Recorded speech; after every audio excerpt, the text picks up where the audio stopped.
enriquece-te de amor e sai a semear a esperança com desvelo, aonde se adensa a sombra e se demora o desespero. Abre vala nos terra dos corações e sulca o leito dos córregos, para que espraie em vida, rica de flores e colorida, em luxuriante verdor das margens. Acompanha com os teus olhos irisados de luz as verdes e belas campinas, salpicada de flores, abençoadas por miosotes azuis, respingadas por amores perfeitos, sem defeitos, adornado de boninas. Quanto à paz, deixa de lado a amargura, volve a aventura, distende a candura, amplia a doçura. A guerra está de férias. Os instrumentos de destruição permanecem no chão, longe dos destroços que produzem. Segue à frente, ó pássaro ligeiro, prossegue ao viçareiro, dominado pelo amor. Atende o cordeiro que pasta ao lado do chacal e a rebelião que, morrendo ao bem, distende a mão. Não te afadigues pensando no mal, conserva o teu serviço, esse é o teu fanal, junto ao teu irmão, porque está decretado que o bem é vida e a alma da fé é a caridade bem vivida. Não relaciones engodo, malogro, nem dolo, nem desamores. Abre-te em festa e canta a ligeira canção do serviço nas almas sofridas e cansadas de chorar. Quanto à paz, transforma pântano em jardim e impõe à enfermidade o seu fim como tragédia, e acende luzes nas noites sombrias, iluminando as almas tristes nos seus últimos dias. Enquanto a paz, enquanto a paz, um homem vestiu-se de amor, dignificou singelas sementes, honrou as redes do mar, entreteceu considerações felizes nos rubros entardeceres e nos pálidos amanheceres, e dando-se, pereceu numa sublime ponte de luz, para que o homem jamais se esquecesse, no seu humano coração, da suave e doce canção da paz. Esse é um poema de Eros, através da psicografia de Divaldo Franco. Fala-nos, portanto, desses dias tão desafiadores que o mundo experimenta. Nos últimos 5 séculos, nós experimentamos a perspectiva do conhecimento ser olhado de lugares distintos. A natureza ficou sob o olhar dos cientistas. A mente ficou sob a perspectiva dos filósofos. As religiões dos teólogos. A compartimentalização do conhecimento se expressou de tal modo que ainda hoje observamos esse olhar. A família trata da emoção, a religião trata da alma, a escola trata da razão e o médico trata do corpo. É a segmentação que se estabeleceu ao longo desses 5 séculos, num mundo que precisava avançar no progresso, porque estava refém de uma teologia dominante e dogmática. O esquartejamento do conhecimento, no entanto, não logrou estabelecer-se mais tarde na sua reconexão. Nós avançamos, mas continuamos partidos. O artista cuida do belo, o filósofo cuida da racionalidade, o cientista analisa a natureza, e os religiosos cuidam da alma, e nós nos encontramos no meio disso tudo sem saber onde nós estamos, como nós nos vemos, como nós nos colocamos. O desafio posto nos convida a podermos compreender que saúde, na perspectiva proposta, na construção de paz, e uma paz que possa gerar saúde, ela é resultado de uma reconexão de todas essas dimensões num ser só. É necessário, para que possamos ganhar saúde, retomarmos a nossa integridade. A nossa saúde não pode estar na mão de um médico ou de um especialista na área de saúde. Não que ele seja dispensável ou nocivo, mas a nossa saúde deve estar na nossa mão. A nossa religiosidade não deve estar protagonizada por alguém que cuida de uma religião, que tem o ofício de ser um pastor, um cuidador, um dirigente, um sumo sacerdote, não. A nossa religiosidade é nossa, tem que estar nas nossas mãos. A nossa racionalidade não pode estar posta numa universidade, numa escola. Ela contribui, mas a nossa racionalidade é uma construção nossa, inteiramente nossa. A nossa dimensão emocional, que perpassa e se integra às outras, ela nos pertence. Precisamos, portanto, considerar que quando olhamos o belo, nós necessariamente nesse lugar nos tornamos um esteta, descobrindo a arte nos seus contornos.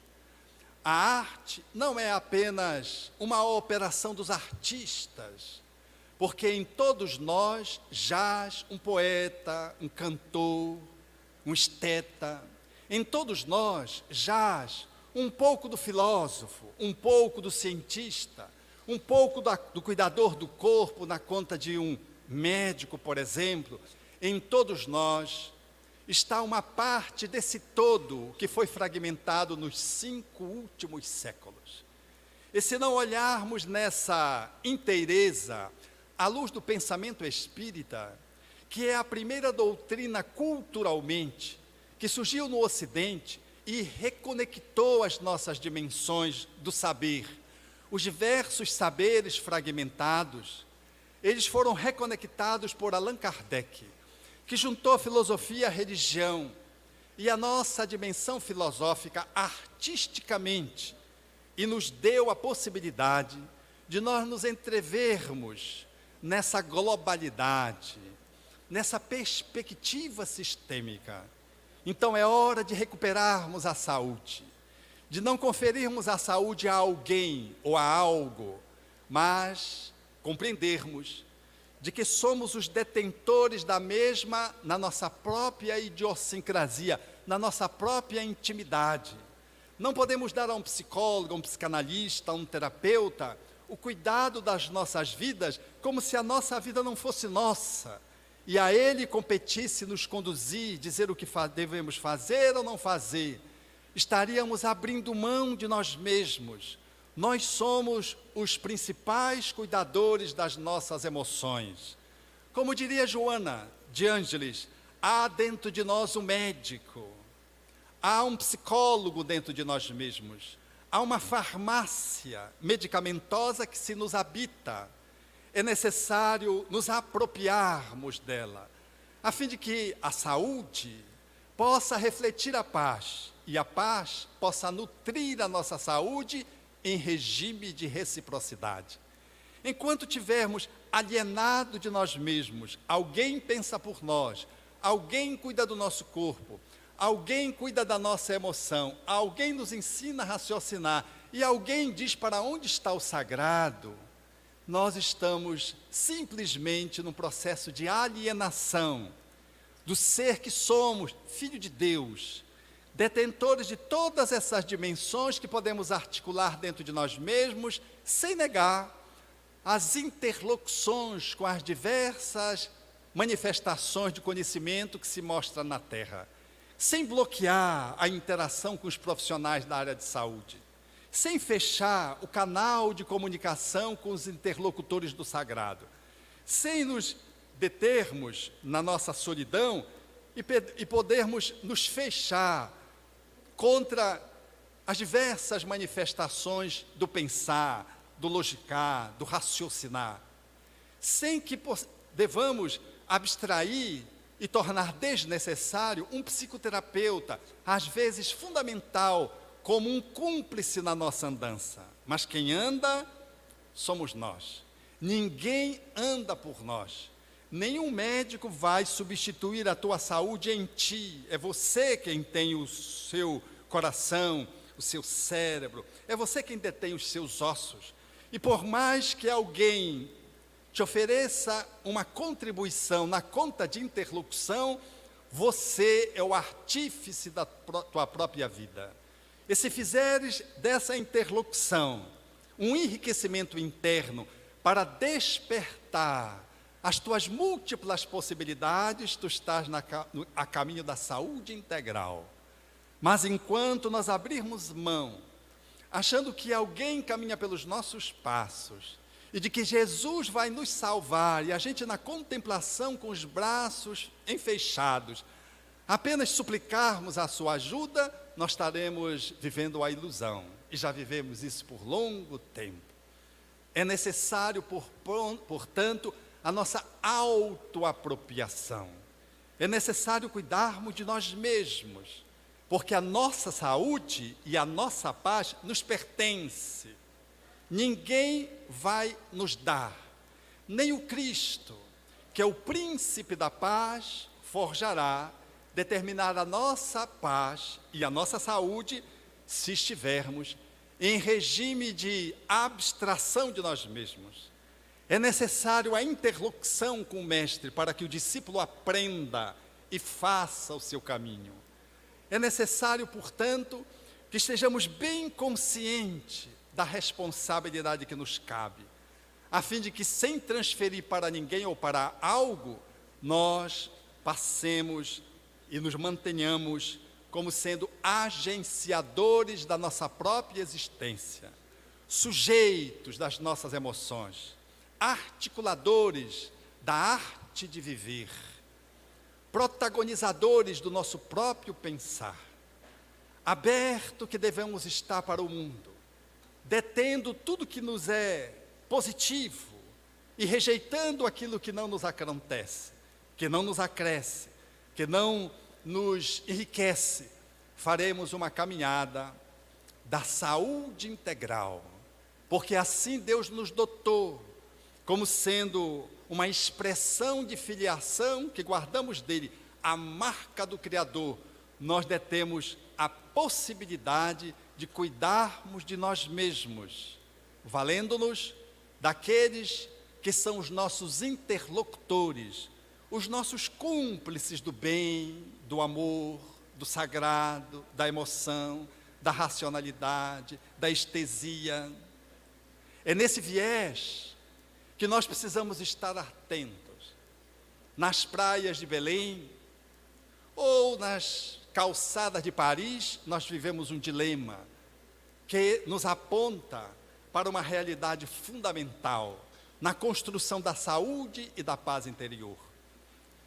Paris, uma cidade encantadora. A primeira vez que eu fui a Paris, eu fiquei tão encantado que a palavra que eu cunhei para definir aquela cidade foi translumbrante. Não me perguntem se essa palavra faz sentido dentro do português, mas translumbrante era uma palavra trans, porque era mais do que deslumbrante. Eu fiz uma caminhada por Paris, e eu caminhei tanto que os meus 2 dedos menores, os mindinhos da ponta, ficaram ensanguentados, de tanto que eu andei encantado com Paris. Mas Paris é paradoxal, porque ela é de monumentos fantásticos. Tudo é belo. Paris é uma cidade para você conhecer andando, até os pés sangrarem. Mas cuidado, porque se os monumentos te chamam a atenção, e você só olha para os monumentos, você corre um risco de, além de sangrar os pés, sujar os seus pés. Porque tem muitos animais em Paris. Os parisienses costumam acompanhar-se dos cães, dos gatos, e eles saem às ruas. E é muito comum, aqui e acolá, você ver uma macaca. E se você estiver olhando para cima, você terá uma surpresa desagradável, que não tem nada a ver com a translumbrância que eu aqui cunhei para definir o meu encontro com Paris. É necessário olhar para baixo, para não pisar nas cacas. Mas como tem muita caca, agora menos. Há um serviço público de coleta. Mas se você ficar olhando para aquelas que sobram, você corre o risco de perder o horizonte, o encanto dos templos, dos monumentos, do casario, das obras de artes. Então, é necessário olhar para os monumentos, mas é necessário olhar para o chão.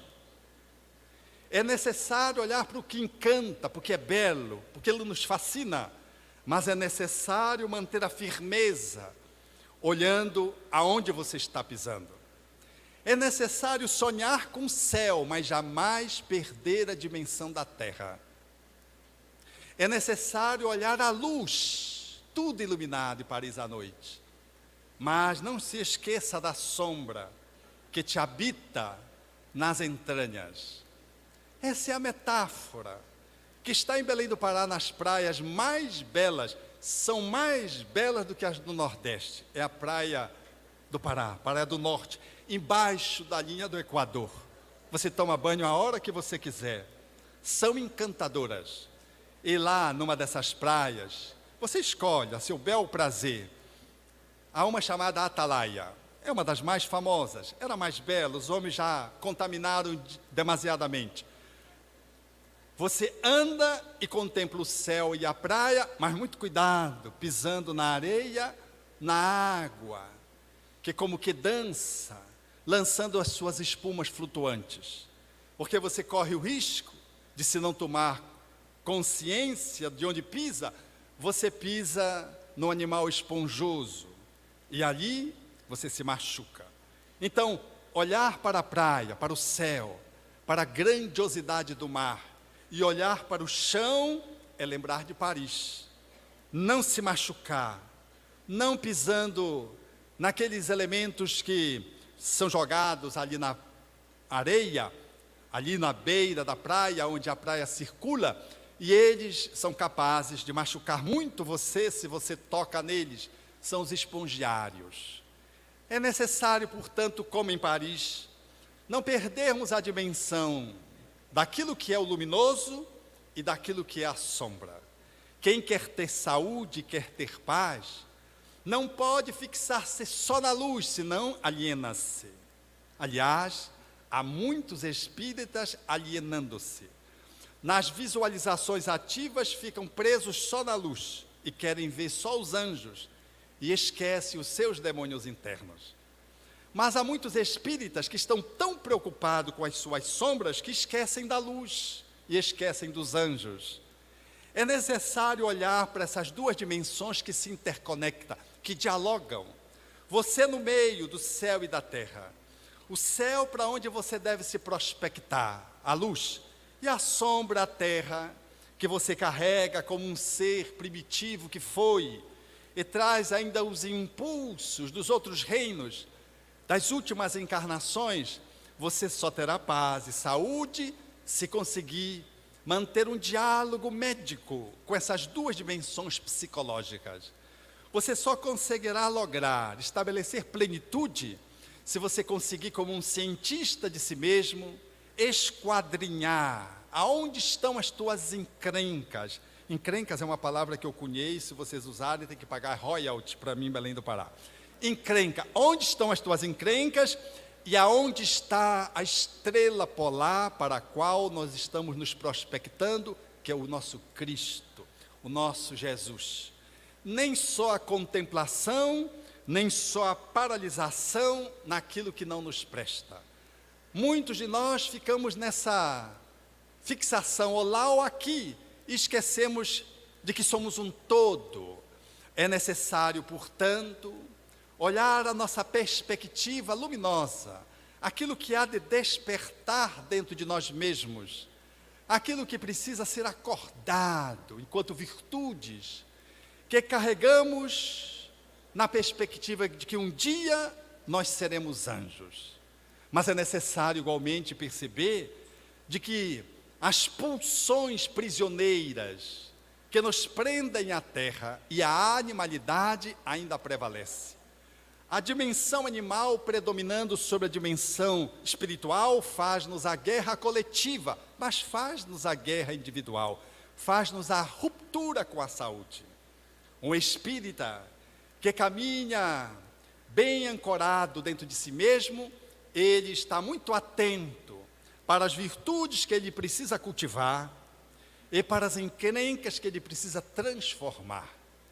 Esse olhar do autoconhecimento que lhe confere a autonomia nas suas passadas, que lhe confere o autopoder.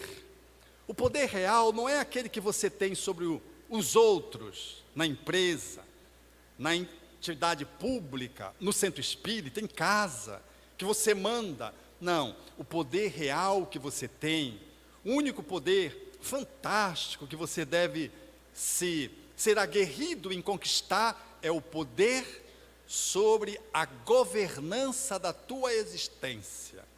E para tanto, é necessário conferir-nos o desabrochar de potências luminosas. Algumas já se manifestam, outras estão adormecidas, e ao mesmo tempo estar olhando a nossa sombra, estar olhando aquilo que nos irrita, nos prende, nos escraviza, manifesto como semblantes do egoísmo e do orgulho, e que nos fazem, de algum modo, ficar aprisionados a um passado, conectados com entidades obsessoras e presos de uma patologia psiquiátrica chamada obsessão, cuja psiquiatria agora dá os seus primeiros passos para poder entender esse fenômeno psicopatológico que a academia ainda não teve a oportunidade de estudar profundamente. É necessário olhar para as sombras, porque independente dos obsessores, se não cuidarmos delas, elas nos subtraem, elas nos sabotam, elas nos abduzem e a gente entra num surto psiquiátrico. E quando a gente entra num surto psiquiátrico, nós pensamos logo que é obsessão. Às vezes sim, às vezes não. Às vezes é você com você mesmo. Resistiu tanto em olhar para as cacas, detendo-se apenas nos monumentos. Olhou tanto para o céu, para o mar caudaloso e belo, e esqueceu dos espongiários. E agora você foi alcançado por uma dimensão sua que disse: ei, você não está onde você pensa que está, você está no aqui do agora, presentifique-se, acolha a sua dimensão ensombrada, trate daquilo que te perverte, que te torna um ser disfuncional. Eu sei que na Paraíba não tem tanta encrenca assim, mas lá no Pará tem muita encrenca, tem muita gente ambiciosa, egoísta, colérica, tem muita gente ciumenta, invejosa, tem muita gente que tem um pavor de tudo e não sai de casa porque tem um pavor de tudo. Tem muita gente deprimida no Pará.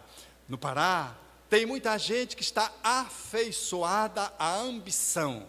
Tem muita gente que está subtraída pelas manifestações da vaidade. São sombras que nos alcançam e às vezes nos abduzem, tirando-nos da sanidade por alguns segundos, por alguns dias, às vezes por alguns anos, e às vezes por uma vida inteira, como nos quadros da esquizofrenia grave. Num surto que surge dizendo que nós precisamos olhar para nós mesmos com mais ternura, com mais otimismo, mas com mais responsabilidade. É necessário, portanto, fazer isso. Mas para ter saúde é necessário encontrar o outro, porque nós só nos encontramos quando encontramos o outro. Ninguém consegue fazer esse serviço de governança individual em regime de solidão. Ninguém é médico de si mesmo, psicólogo de si mesmo, cientista de si mesmo. Ninguém é o guru de si próprio em regime de vivência solitariamente numa mata, no deserto, numa montanha, anos a fio. Para podermos nos iluminar, é necessário nos relacionarmos. E a relação, ela nos define. Ela mostra onde está a sombra e onde está a luz. É bem como uma metáfora que eu vou evocar agora. Alhures, já usei aqui no Nordeste, também, quiçá, em João Pessoa, mas eu vou evocá-la agora para figurar a saúde e a paz nesse processo que envolve a dinâmica do relacionamento. A metáfora era de um príncipe que invadiu uma realeza contígua e foi aprisionado, e foi-lhe decretado a morte. E quando o rei da realeza contígua ia matar o príncipe invasor, o príncipe lhe suplicou ajuda e disse: Clemência, clemência, majestade, dê-me uma oportunidade de me salvar, apenas uma. O rei, como era clemente, disse: está bem, eu vou lhe dar. Você terá que me responder uma pergunta. O príncipe disse: então, qual é a pergunta? E o rei lhe apresentou a pergunta: o que mais deseja uma mulher? Uma coisa fácil para um paraibano responder, ou pelo menos para uma paraibana. A princípio, nós poderíamos logo pensar, talvez, numa joia, num vestido, num adorno especial, um relógio, um brilhante, um colar, mas quem sabe um carro, uma casa. O que mais deseja uma mulher? Talvez ser amada.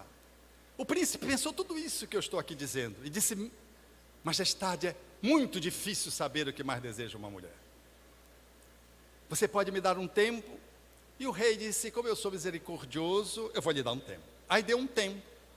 Ele saiu perguntando a todo mundo o que mais deseja uma mulher, e todo mundo dava-lhe uma resposta. Uma bolsa cara, Louis Vuitton, o outro uma sandália havaiana, mas nada funcionava, o príncipe não batia.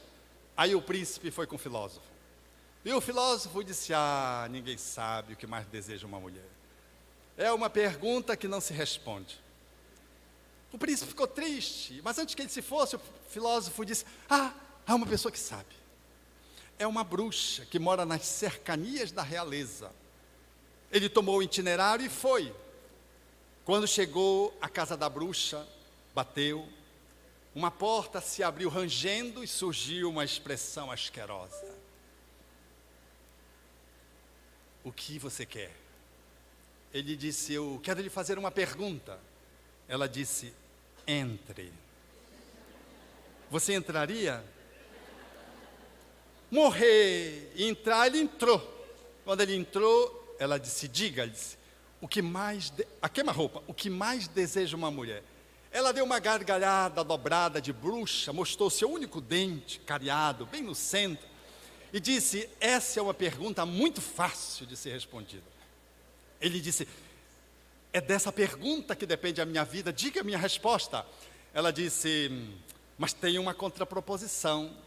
Se eu acertar, você casa comigo? Se você fosse o príncipe, morria logo? Aí ele ficou pensando. Ele era um príncipe paraibano, ele ficou pensando: pode acontecer um raio, pegar essa carioca, porque a bruxa era uma bruxa carioca, porque a apresentação dela era uma apresentação que depois você vai entender por que ela era uma carioca. Ele disse: pode ver que um raio ali no Cristo Redentor tome, quem sabe? Ele disse: sim, caso. Ela lhe olhou bem fixo nos olhos, com os seus cabelos desnastrados, e olhou-lhe e disse: o que mais deseja uma mulher é ter soberania sobre a sua própria vida.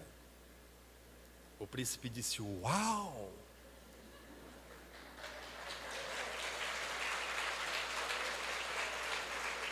O tempo estava esgotando. Quando ele chegou diante do rei, o rei perguntou: o que mais deseja uma mulher? Era a vida dele que estava em jogo. Ele disse: majestade, o que mais deseja uma mulher é ter soberania sobre a sua própria vida. O rei disse: uau! Conta-se que o casamento foi João Pessoa.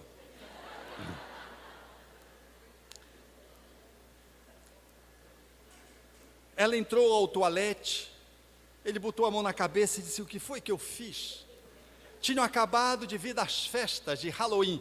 Ela estava com seu traje de gala negro, suas unhas postiças longas, os seus cabelos embaralhados, e ela entrou para o toalete, ele sentado à cama no hotel de luxo, e ficou ali nupcial, naquele encontro nupcial. Ele ficou: mas o que foi que eu fiz da minha vida? E de repente, quando ele está pensando, surge do toalete uma musa estonteante, com os cabelos esvoaçantes, belos, sedosos, e ela quase que como que deslizava com os seus pés alvinitentes, deu-lhe um sorriso, com os seus dentes absolutamente brancos, indisfarçavelmente perfeitos, com a sua túnica branca, e ele olhou e disse: uau! Ela sorriu e disse: eu me esqueci de dizer para você que a metade do tempo eu sou bruxa e a outra metade eu sou princesa. Você quer que eu durma princesa ou bruxa? Se você fosse o príncipe.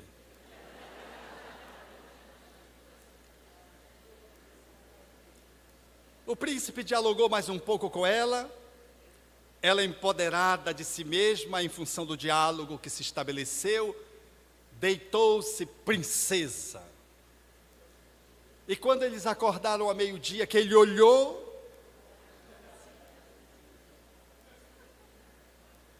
ele deu um grito: uau! Ela estava princesa. Ela espreguiçou-se, os olhinhos delas fizeram rapidinho assim, uma piscada persuasiva e sensual.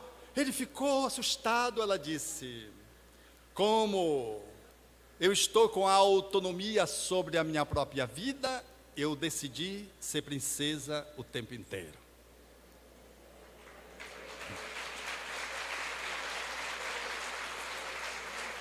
Essa é a metáfora do processo convivencial.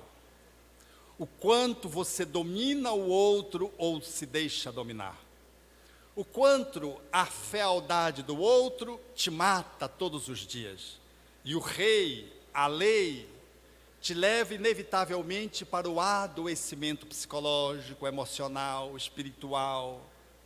O quanto você trava em função de não saber lidar com a sua mãe, com o seu filho, com o seu parceiro, com a sua esposa. O quanto você não consegue lidar profissionalmente. Quantas vezes o rei tirou você do emprego porque você, rebarbado, às vezes violento, não conseguindo lidar com um funcionário subalterno ou superior em função, você entrou em estado de conflito beligerante e foi expulso do trabalho, despedido mais uma vez.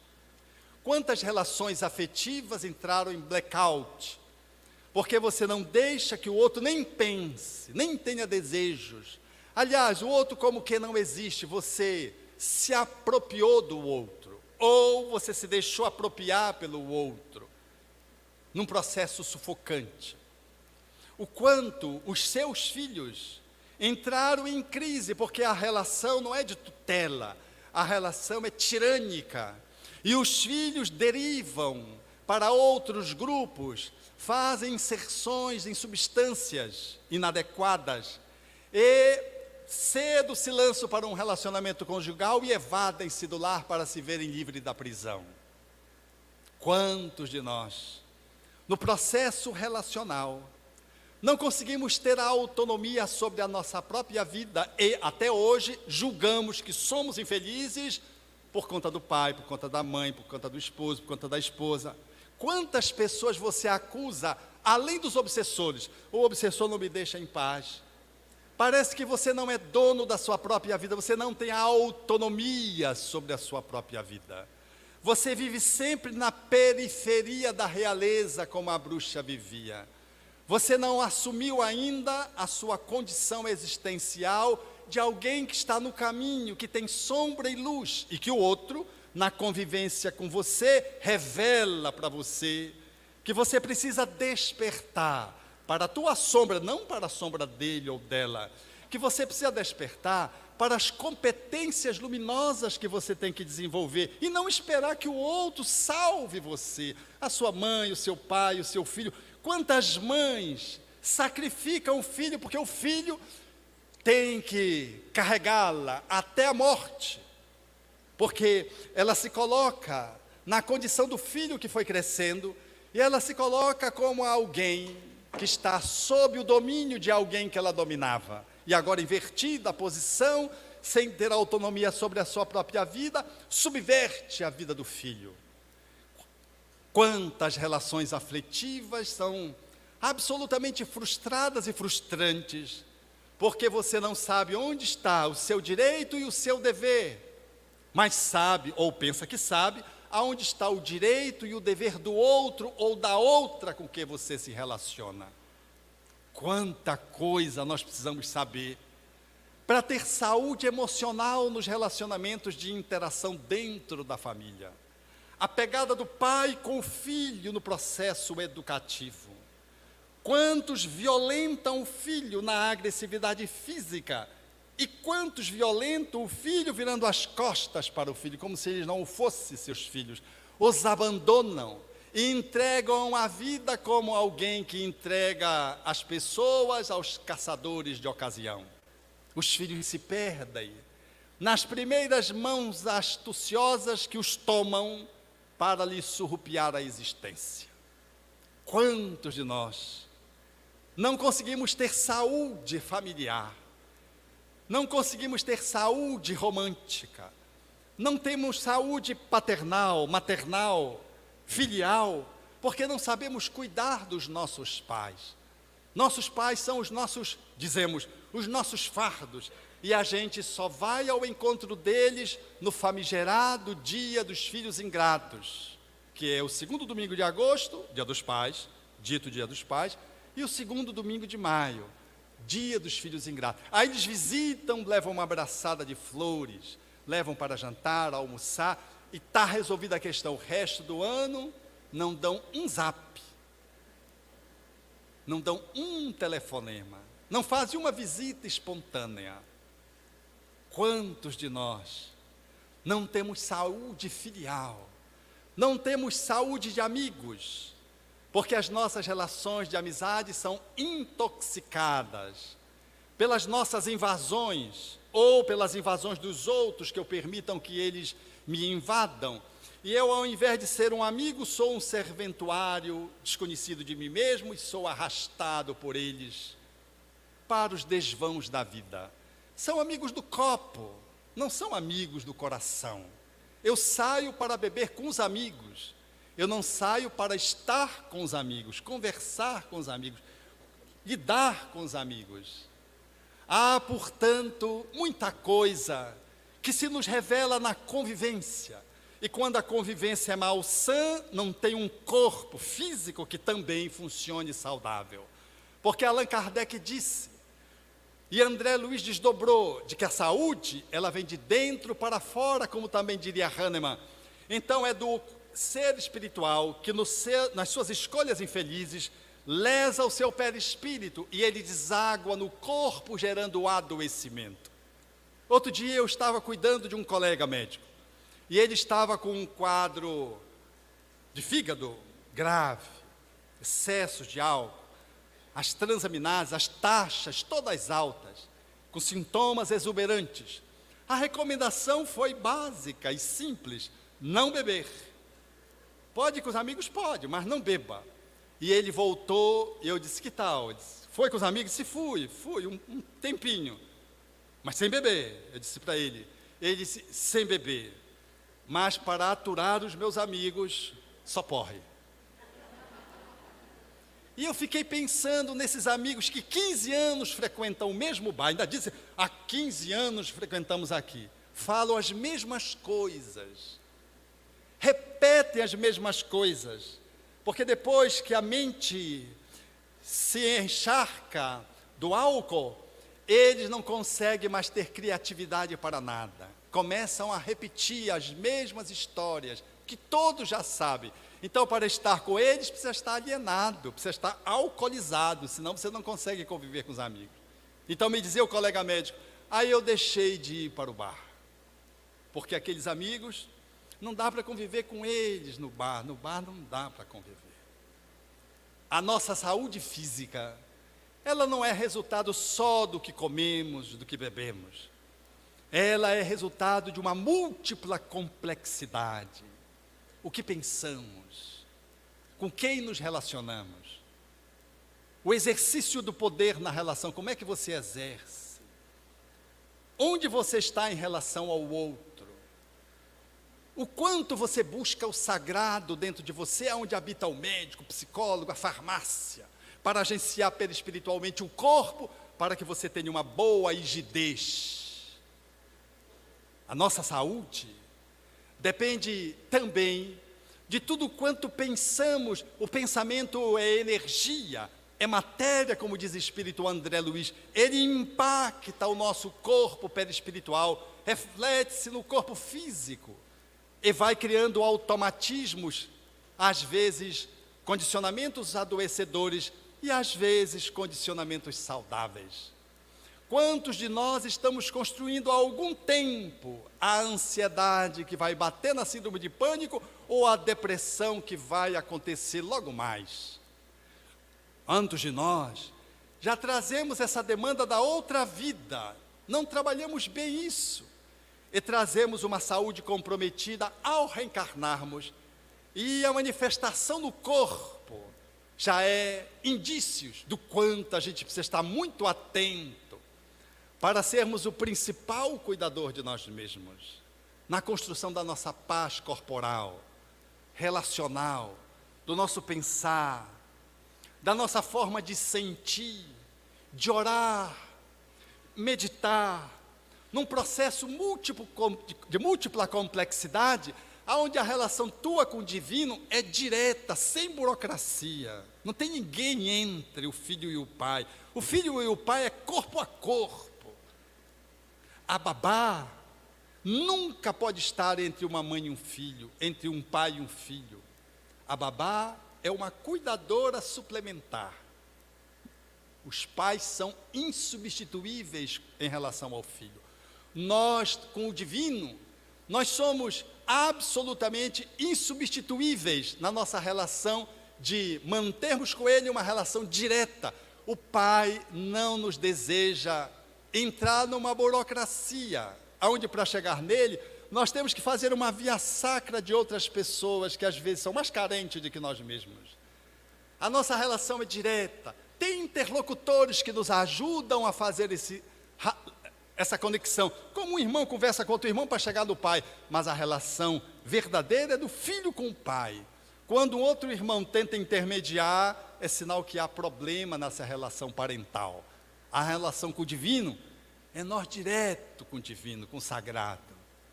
A tua saúde e a tua paz está relacionado especificamente à qualidade de como você governa a sua vida, a tua autonomia, olhando sombra e luz, revelado pela convivência com aquele que desfruta da tua vida na posição de um familiar, de um funcionário, de um amigo, de um companheiro da comunidade religiosa, espírita ou não, de um viandante. Qualquer pessoa pode ser um espelho que te revele e que faz parte da construção da tua paz. A tua paz, ela e a tua saúde decorrente dela, e a ela prospectadora, ela decorre desse processo de podermos nos trazermos a nós mesmos para as nossas mãos, sem prejuízo das interconexões. Seja você aquele que ganhe uma autonomia para não depender de um comprimido, para não depender de um profissional. Use, se necessário, até o bisturi se necessário, mas só se necessário. Isso é necessário porque você negligenciou em algum tempo nessa caminhada. Porque na medida que você vai caminhando, você não vai precisar de que alguém te cure. Vai, diria Jesus, e não tornes a pecar para que não te aconteça coisa pior. Diria Jesus, aquele que estava sofrido no corpo, mas que tinha feito escolhas infelizes. Ele dá um bônus e suscita que a pessoa tome conta da sua vida. Vai, cuida de ti, não torna a fazer escolhas infelizes. Então a nossa saúde, para além de um protocolo de exames que a gente adora fazer exame, faz 30 exames, olha aqui como eu estou ótimo aqui, 30 exames, está enfermando o plano de saúde, porque quanto mais exame pede, mais o plano de saúde aumenta o preço. Tinha que fazer de cobra do médico, e o médico doente passa o exame, não precisava passar, não tem sintoma porque vai passar o exame. Não é check-up, ele faz check-up por semestre, eu não sei por que faz. Alguém que é doente tem que fazer o acompanhamento regular, mas fazer check-up por mania é doença. Então, sejamos aqueles que vamos nutrir a saúde e a paz aonde estivermos. E a fórmula essencial para essa conquista é a governança amorosa de você com você mesmo. Manifesta nas múltiplas funções do cuidado com que você se cuida. Você canta e não é cantor. Você faz um poema e não é um poeta. Mas você pode fazer e deve fazê-lo. O seu diário que você faz é fator de saúde, que você fazia na infância, na juventude. Se você como adulto puder fazer, faça. Isso é saúde, é desabafo. Quando você coloca, você lê, relê, tem uma nova compreensão, como alguém que escreve ali, por exemplo, no e-mail, e depois lê e apaga, eu não vou mandar isso para fulano, mas leu, compreendeu, tirou lições e apagou, não mandou aquilo que seria um míssil para alguém, enquanto uma carta eletrônica. Enfim, se você está cuidando de você amorosamente, você está no caminho da saúde, muito embora não deseje ter uma saúde impecável ao ponto de não espirrar e não ter Covid. Todos nós podemos ter Covid, podemos adoecer. E por mais saúde que a gente tem, você vai morrer. Porque as células, elas vão definhando, é lei da natureza. E aqui e acolá, você vai morrer por paralisação múltipla dos órgãos. Olha lá que bonito, né? Não tinha doença, morreu por paralisação múltipla dos órgãos. Bonito isso, fantástico. Morreu saudável. O corpo, usou o corpo até onde deu para usar. Em paz, com saúde. Resultado do amor. Enriquece-te de amor. E saia a semear a esperança com desvelo. Aonde se adensa a sombra e se demora o desespero. Abre vala na terra áspera dos corações, e sulca o leito dos córregos, para que espraiem vida, rica de flores e colorida, em luxuriante verdor das margens. Acompanha com os teus olhos irisados de luz as verdes e belas campinas, salpicada de flores, abençoadas por miosotes azuis, respingadas por amores perfeitos, sem defeitos, adornado de boninas. Enquanto a paz deixa de lado a amargura, volve a ternura, distende a brandura, amplia a candura. Enquanto a paz, os instrumentos de destruição permanecem no museu, no chão, longe dos destroços que produzem. Segue à frente ao pássaro ligeiro, prossegue ao vicereiro dominado pelo amor. Atende o cordeiro que pasta ao lado do chacal, e a rebelião, que ao bem distende a mão. Conserva o encanto do serviço no teu fanal, porque está decretado que o bem é vida e a alma da fé é a caridade bem vivida. Enquanto a paz distende a bondade, Não relaciones nem engodo, nem malogro, nem dolo, nem desamores. Abre-te em festa e canta a ligeira canção do serviço das almas que estão cansadas de chorar. Enquanto a paz transforma a pântano em jardim e impõe à enfermidade o seu fim como tragédia. E acendendo luzes nas noites sombrias das almas entristecidas e frias, dia a dia lograrás experimentar plenitude. Enquanto a paz, um homem vestiu-se de amor, dignificou singelas sementes, honrou as redes do mar, entreteceu considerações felizes nos rubros entardeceres e nos pálidos amanheceres, e dando-se, pereceu numa cruz que se faria sublime ponte de luz.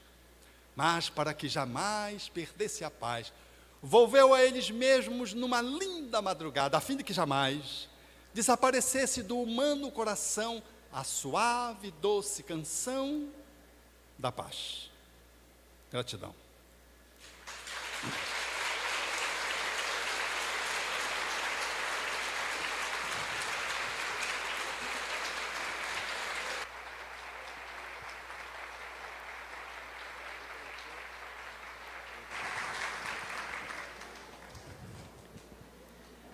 Eu não sei o que é mais forte, se foi cada fala cirúrgica, desta pequena cirurgia que você nos fez moralmente agora, ou se foram as perguntas. As pessoas ficaram inspiradas. E eu vou agradecendo de verdade a interação de vocês. De verdade, porque é a primeira experiência nossa digital, então assim, incrível. Então vamos nós... Enquanto ele toma 2 segundos de água, lembrando que na sequência nós vamos ter autógrafo. Podemos, querido. Não há simpatia, né, gente? Pelo amor de Deus. A primeira pergunta, ela é uma síntese de algumas. E eu achei bem interessante porque ela vai fazer uma correlação com uma próxima pergunta de um outro convidado nosso. E a pergunta diz assim: Alberto, onde foi que a humanidade não aprendeu desde cedo que podia se amar? Por que a gente tem tanta dificuldade de dizer assim, nossa, como eu gosto de mim, como eu consigo pensar melhor na minha qualidade de pensamentos, enfim. Está relacionado com a nossa evolução? O exercício de amar é uma escolha. Porque nós pensamos que amar é alguma coisa assim, me amo, me amo, me amo. Isso não é me amo. Às vezes eu estou até perdido de mim mesmo, estou até com uma mania de me beijar e estou me beijando na academia, e estou achando que eu me amo. E acho que me amo porque estou indo para a academia. Às vezes eu estou indo para a academia para fuga, não porque deva ir fazer uma atividade física. Então o exercício do amor é um exercício muito mais complexo, que fala da necessidade do ser mergulhar dentro de si mesmo e se conectar com a natureza que trazemos, intrinsecamente relacionado ao divino. O homem primitivo, na seu nível de evolução, ele pode amar, tanto quanto você, se dito civilizado, pode estar conectado com o divino em tal nível, no teu processo evolutivo, que tu dás conta de responder às demandas tuas existenciais. Porque a gente pensa que amar é algo que a gente compara a uma dimensão do romântico. Amar é você estar bem centrado na vida. A rosa no jardim, ela está no exercício de amor, ela cumpre a sua função. Vai, se esgueira, abre-se no botão e perfuma. Esse é o exercício do amor da rosa. Assim se perfumando, perfuma o ambiente, o jardim. No nível evolutivo do princípio espiritual, na rosa, ela está exercendo o auto-amor e o hétero-amor. Nós, à medida que vamos no processo evolutivo reencarnando e nos apropriando de nós mesmos, nós vamos exercitando essa capacidade da autoconquista e vamos premiando a vida com esse auto-amor, que se manifesta pela beleza, pela justiça, pela verdade, que às vezes se manifesta pelo sentimento, pela uma estesia, que se manifesta às vezes pela capacidade de raciocinar, pela cidadania, pelo ser um homem de bem, se manifesta. O exercício do amor é um processo de autoconquista que vai numa espiral onde você vai desenvolvendo as suas potências da alma. Então você assim se ama, não é porque você está bem com alguém afetivamente, né? Ou porque você conseguiu suportar uma perda. Você está bem se amando quando você dá conta de poder atender às suas demandas internas. Então como é que você funciona como primo? Como é que tu funciona como filho na constelação familiar? Como mãe, como cônjuge? Como é que tu funciona como vizinho, que a gente costuma dizer que é o parente mais próximo? Como é que você funciona na cidadania quando você passa e alguém está debaixo da marquise te pedindo alguma coisa? Como é que você funciona quando você usa o Zap? Isso é um exercício que demonstra se você está bem com você mesmo ou não. Porque se você estiver bem com você mesmo, aonde você estiver, na sua governança amorosa interna, você está contribuindo aonde você está, sem a pretensão de salvar a humanidade, mas está salvando um pé de mangueira que estão querendo arrancar na praça onde tu moras. Aí você vai e protege o pé de mangueira, arruma algo que possa funcionar ali como uma proteção, leva adubo, coloca uma placa, que não é tarefa tua, mas você como um cidadão, como um cuidador da natureza, lidando com o calor de Belém do Pará, quando você faz isso, você está demonstrando o quanto você te ama, amando o pé de mangueira, amando a tua cidade. Porque não existe ninguém que assim se ama, que não ame os outros, porque é inerente. Quando a flor se abre perfumada em si mesma que está, ela obrigatoriamente, sem que ela queira, ela perfuma quem passa. O cachorro, o besouro, o beija-flor, quem se aproxima, até alguém que vai, ele esmaga com as mãos, ela perfuma a mão de quem esmaga. Ela perfuma. Esse aqui é o amor de si, que se expressa além de si. Então, uma pessoa que está bem, ela trata bem o funcionário em casa, ela cumprimenta a pessoa que entra no elevador, ela está bem consigo. E ela deixa extravasar esse alto amor. Mas, pegando o contraponto, a gente está tão desconectado de nós mesmos, que nós nos perdemos de nós mesmos. Aí a gente quer se achar no outro. Aí a gente quer que alguém venha e me ame e me resgate. Que alguém venha e me liberte. Que um espírito Bezerra de Menezes venha e me cure. Ele quer que o Bezerra me cure, porque o médico já não deu conta. Aí eu quero que o Bezerra me cure. Aí o Bezerra não dá conta, aí eu chamo Jesus. Aí Jesus não resolve, aí eu chamo Deus. Aí como Deus não resolve, eu chamo Satanás, porque aí eu vou para qualquer lugar. Eu estou no processo de transferência, alienado de mim. Então, a perspectiva de alguém que se desconectou de si mesmo, se desconectou do alto amor. Aí ela se revela na vida, demonstrando isso na teia de interação que ela faz no mundo. Ela passa na praça e chuta ali o vegetalzinho que foi recém-plantado pela prefeitura, ou arranca e joga no chão uma folhagem. Mas por que ela arrancou as folhas? Por que ela arrancou as folhas? Mas ela apenas está revelando, através desse ato, o seu auto-desamor, a auto-desconexão. Porque se ela estiver conectada com si mesma, até as lagartixas, você sabe que é lagartixa, a gente chama ela no Pará de osga, aquele bichinho que gruda na parede e sai andando, até aquele bichinho faz sentido para ela. Eu hoje me vejo um pouco mais amoroso, sabe? Eu mato uma formiga, já fico com a consciência difícil. Mas eu digo, vá com Deus, aí mato já com um pouquinho de remorso. Eu acho que eu vou chegar um tempo que só vai me internar. Porque eu cada vez mais estou mais sensível aos seres da natureza, à natureza não humana. Eu cada vez mais olho com mais amor. Então é só que eu estou bem comigo, eu acho que eu estou conseguindo chegar em mim mesmo, estou conseguindo... Estou me aproximando do cara, sabe aquele cara que se ama? É legal isso, porque quando a gente pega uma baladeira para matar o calango, você chama de calango aqui, aquela lagartixa aqui, ou o passarinho, A gente aprendeu com alguém, né? Mas aprendeu isso. Alguém desconectado, a gente continua desconectado.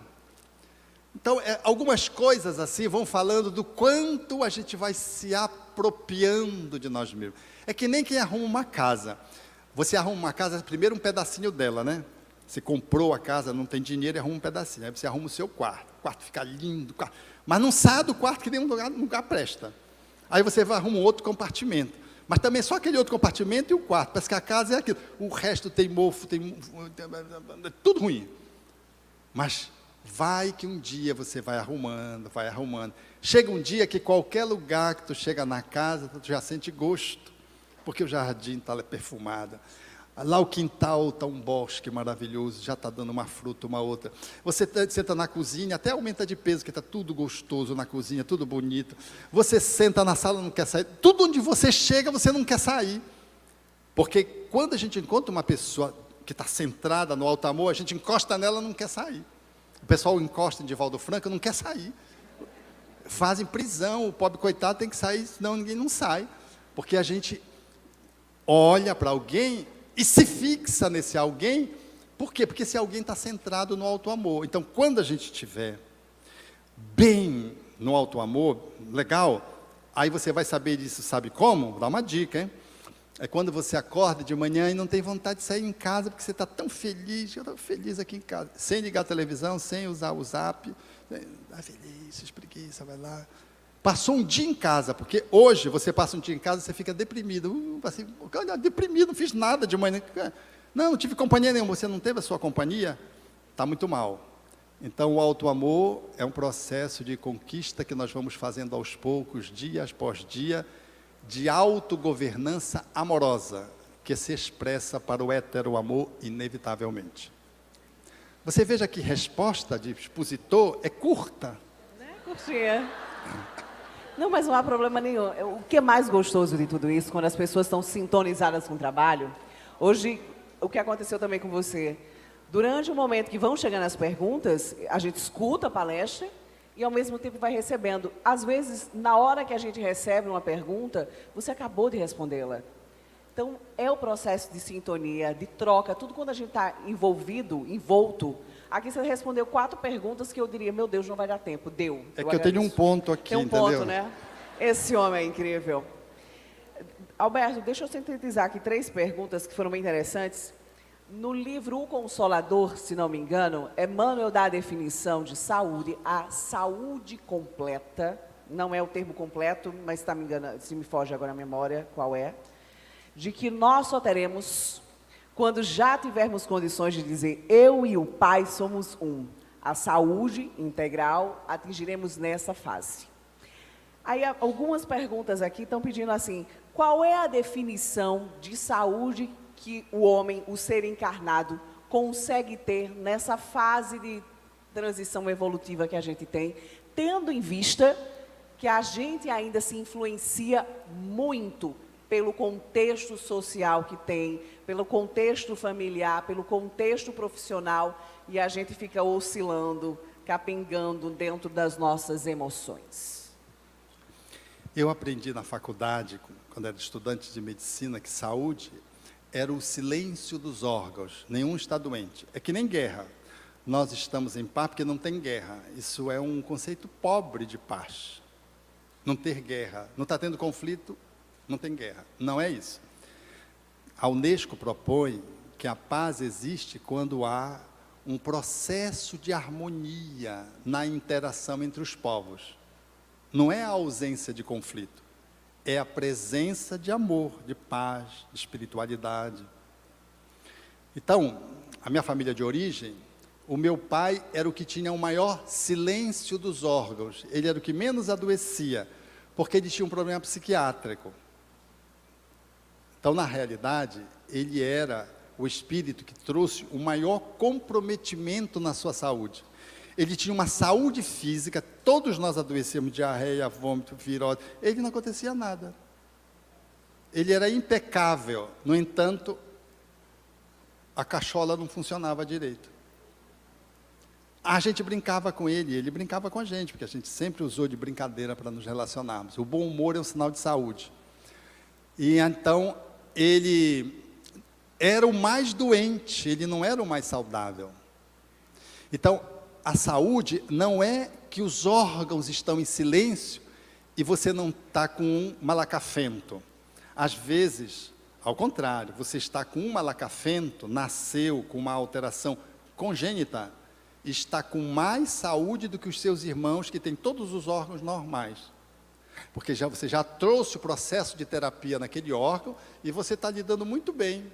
Pode ser uma diabetes infanto-juvenil, mas você tem mais saúde do que os outros que não têm diabetes. Então, o conceito de saúde, ele vai se alterando à medida que a gente vai compreendendo maior de que saúde não é só os exames darem normais. Você faz os exames, está tudo normal. Mas se você agride um porteiro, todo dia quando você passa, você não está saudável.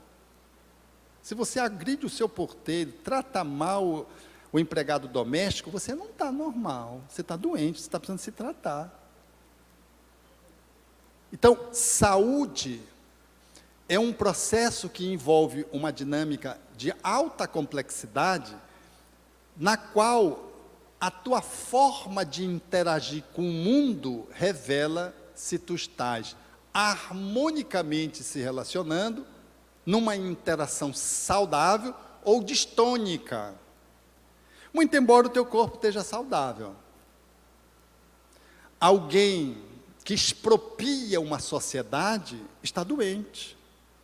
Como um gestor público, como um empresário, como um tirano dentro de uma empresa pública, por exemplo, que todo mundo tem medo dele. Quando o pessoal chega, todo mundo corre com medo dele, porque ele chega, é uma fera. Essa repartição está doente, esse setor está doente, essa pessoa está... Porque ela é uma fera, ela não é um gestor, não é um supervisor, não é um coordenador, não é o diretor. Então, saúde vai se aproximando dessa compreensão que a Unesco coloca para a conceituação de paz no mundo, aonde a paz começa no espírito, não começa na manifestação corpórea, começa no espírito imortal. Sem que a afirmativa da Unesco esteja relacionada à imortalidade da alma, ela preconiza o espírito como sendo o ponto onde nasce a paz. Então, a saúde nossa, eu gosto da definição de Emmanuel, é a definição mais completa, quando ele diz que a saúde é a perfeita harmonia da alma. Então, se nós estamos sintonizando e sincronicamente bem conectados naquele momento, nós estamos com saúde. Nós podemos estar até termos nascido com uma alteração orgânica, com uma síndrome, sem um órgão, ou podemos estar até com uma doença que se manifestou na infância, mas eu estou indo tão bem. Eu conheço uma amiga, ela é pediatra, ela nasceu e logo na primeira infância foi diagnosticado diabetes. Na vez que eu tive esse diálogo com ela e com o esposo é cardiologista, ela não tem uma lesão de alguém que tem diabetes, 50 anos. Ela tem 50 anos de diabetes. O esposo do lado dela disse: Alberto, cardiologista, ela tem mais saúde do que eu, que não tenho diabetes. Ela tem diabetes desde a infância.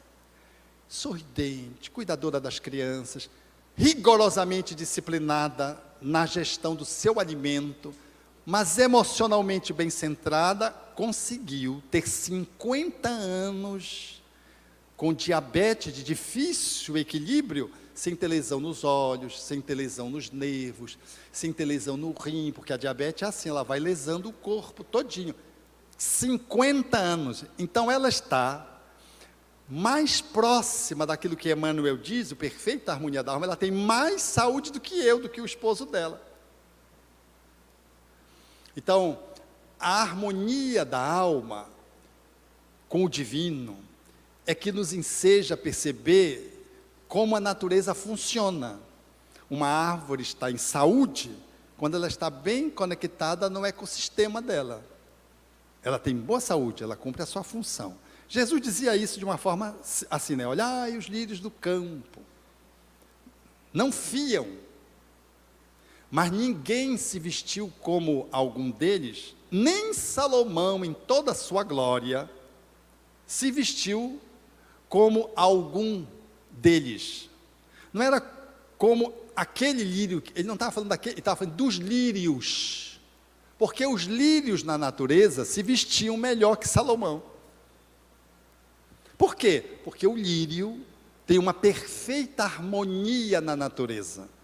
Então você, eu, temos tanto mais saúde, quanto mais harmônico, mais funcionalmente sintônico, nós estamos com o divino, conectados à natureza. Faz sentido isso para vocês? Então esse é o sentido que eu gostaria de dar do conceito de saúde mais integral, que é o conceito de Emmanuel, que está em O Consolador. Perfeito. Deixa eu só fazer uma pergunta, que é uma síntese de muita gente perguntando por que é que a gente tem câncer, por que é que eu tenho problema no fígado, por que é que dá origem a tudo isso. Todo mundo normalmente está mais preocupado, querendo saber por que é que. O foco não deveria ser muito mais preocupado, e a partir de agora o que é que eu faço? E aí, tá, eu tenho uma doença, eu estou doente, eu estou tratando alguma coisa, qual é a minha postura para que de verdade, ou eu tenha cura, já que eu tenho essa farmácia dentro de mim, a saúde, a cura está dentro de mim. Então, qual é o proceder? Então, é muito importante o porquê para a gente saber das causas, para aprender onde foi que a gente se perdeu.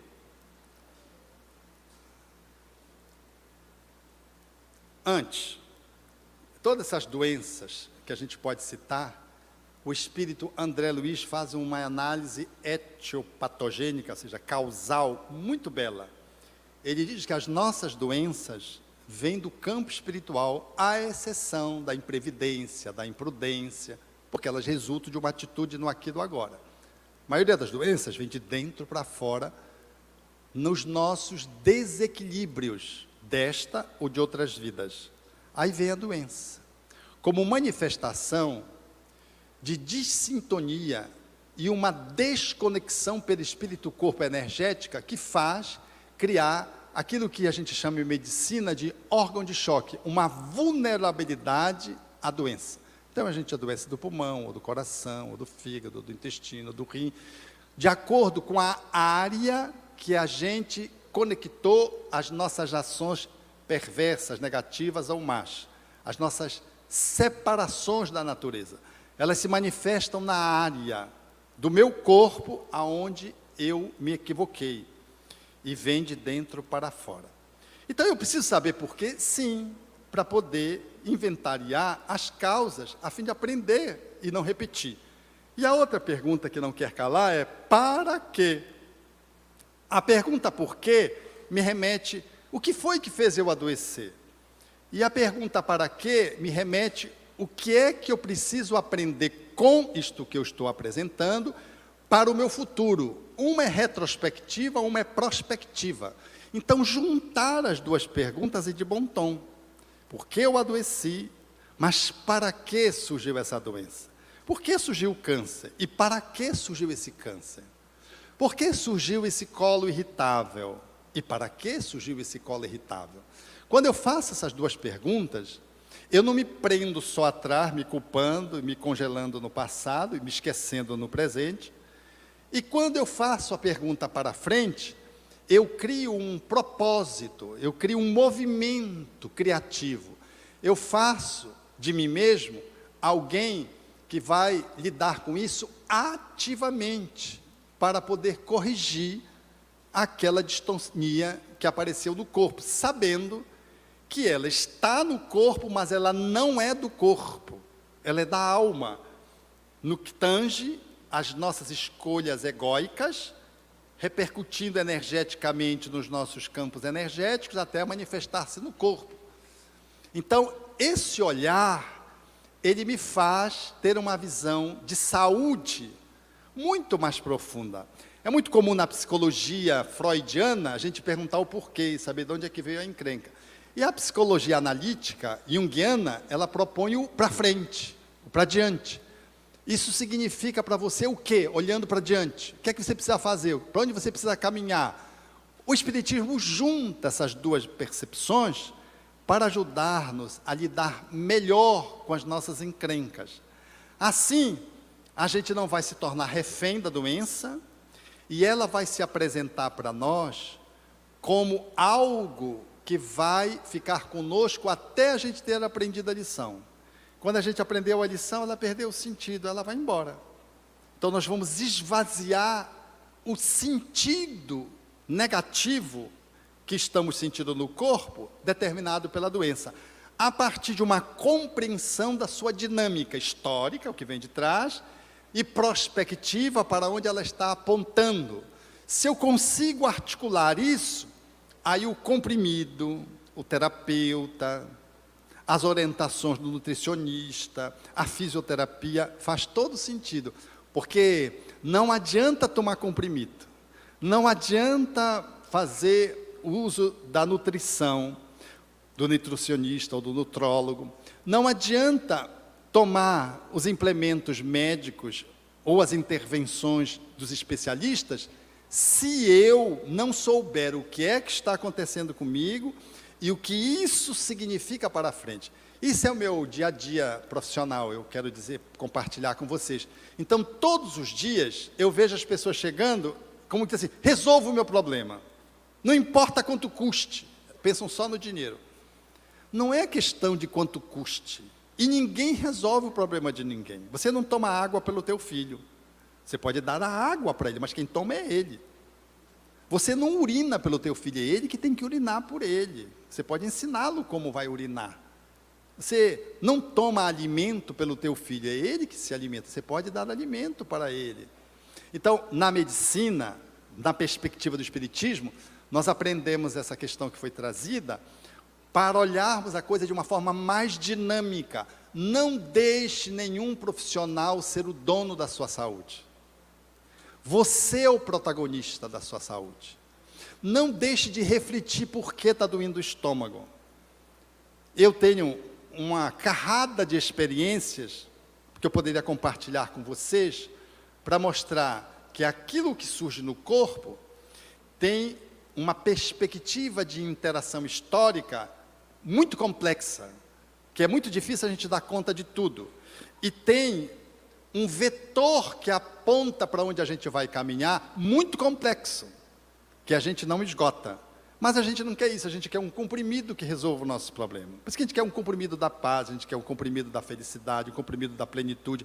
E por isso a humanidade está tão desamparada. Nós vivemos hoje no mundo uma crise de desamparo. As pessoas têm e não se têm.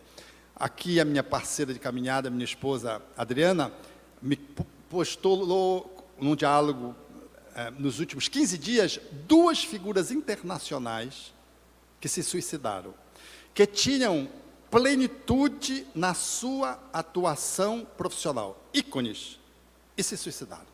Aí causa perplexidade, mas essas pessoas funcionavam tão bem, todo o amanhecer elas amanheciam, se apresentavam nos amanheceres com uma dança, uma música, uma dança, uma coreografia. Então era contagiante, de repente a pessoa se suicida, vai a um quarteirão da sua casa e dá-se um tiro.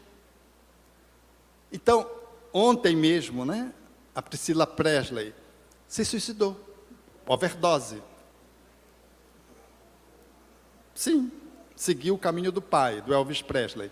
Então a gente fica olhando de que não é ter, não é vir de fora, é o quanto vem de dentro. O quanto de autoconquista, o quanto eu me auto-preencho nesse autocuidado, para que a minha saúde possa superar uma crise e uma doença, porque a doença em si ela não existe, ela só existe porque tem um doente. E só existe um doente porque teve alguém que se desconectou. Então, alguém se desconectou do sagrado, do divino, alguém ficou adoecido primeiro e depois veio a doença. A última coisa é a doença. Então a gente quer tratar só a última coisa. Foi por isso que Jesus disse, olha, vai, não tornes a errar, falou de trás. E fez uma conclamação para o futuro. Aprende, senão tu vai voltar pior. Então eu penso que esse talvez seja o nosso olhar, um olhar mais demorado sobre nós mesmos. E menos de bula, de receita dos profissionais. Porque você faz fisioterapia, um paciente evolui legal, e o outro não tanto. Por quê? Porque um evolui bem e o outro não. Você trata a mesma doença em duas pessoas da mesma família, uma evolui bem, a outra não. Porque são pessoas diferentes, que têm dinâmicas diferentes e têm olhares acerca de si mesmo diferentes. Então, seja você alguém muito curioso acerca da pessoa que você precisa conhecer, que vai te dar a saúde. Esse alguém é você mesmo. Não fique esperando que a doença seja tratada pelo médico e diz, olha, está aqui porque você adoeceu.